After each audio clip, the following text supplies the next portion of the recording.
Republic day పెరేడ్కి వచ్చినటువంటి మ్యాక్రాన్తో రక్షణ ఒప్పందాలు జరిగినాయి.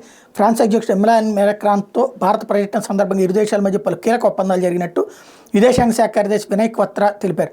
కీలకమైన రక్షణ రంగంలో ఉమ్మడి కార్యాచరణతో ముందుకు సాగేందుకు ఇవి తోడ్పడతాయని వెల్లడించారు. ఇందులో భాగంగా రక్షణ ఉత్పత్తుల అభివృద్ధి, తయారీతో పాటు సైనిక అవసరాలకు సాంకేతిక సహకారం అందించుకోవడానికి రోడ్ మ్యాప్ రూపకల్పనకు ఇరు దేశాలు నిర్ణయించుకున్నట్టు ఆయన తెలిపారు. సైనిక ఉపగ్రహాల అభివృద్ధి, అంతరిక్షంలో శకలాలు, ఇతర ఉపగ్రహాల రద్దీ సమాచారాన్ని పంచుకోవడానికి ఒప్పందం జరిగినట్టు వెల్లడించారు. అంతరిక్షం, సైబర్ రంగం, కృత్రిమ మేధ, రోబోటిక్స్ వంటి రంగాల్లో సహాయ సహకారాలు అందజేసుకున్నట్టు పేర్కొన్నారు.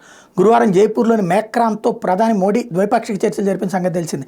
ఈ భేటీలో తీసుకున్న నిర్ణయాలు వినయ్ క్వత్రా శుక్రవారం వెల్లడించారు. ఈ రంగాల్లో యువత నైపుణ్యాన్ని సద్వినియోగం చేసుకోవడంలో పరస్పర సహకారం, భారత పోస్ట్ గ్రాడ్యుయేట్లకు 5 ఏళ్ల పరిమితితో షింజన్ వీసాల జారీ వంటి కీలక నిర్ణయాలు తీసుకున్నట్టు క్వత్రా తెలిపారు. నింగిలోకి ఉపగ్రహాలను పంపేందుకు న్యూ స్పేస్ ఇండియా, ఏరియన్ స్పేస్ సంస్థల మధ్య ఒప్పందం జరిగినట్టు చెప్పారు. 2026ను భారత్ ఫ్రాన్స్ల ఆవిష్కరణల సంవత్సరంగా జరుపుకోవాలని నిర్ణయించుకున్నట్టు పేర్కొన్నారు.